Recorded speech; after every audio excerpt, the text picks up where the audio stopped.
по смената на досегашниот командир на територијалната противпожарна единица Штип Тони Атанасов, со појаснување околу целиот случај се огласија од независниот синдикат на пожарникарите.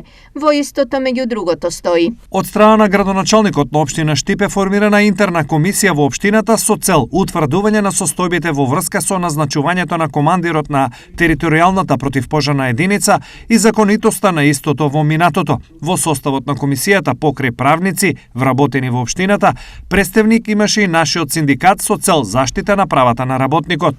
При направениот увид во документацијата се констатирало дека претходните распоредувања на лицето на работното место командир на територијалната противпожарна единица не биле целосно направени во согласно со законските прописи кои важеле во моментот на распоредувањата и со тоа на синдикатот единствено му преостанало да побара законито постапување од страна на надлежните, при тоа не заборавајќи го аспектот на заштита на работничките права. Стои во информацијата од синдикатот.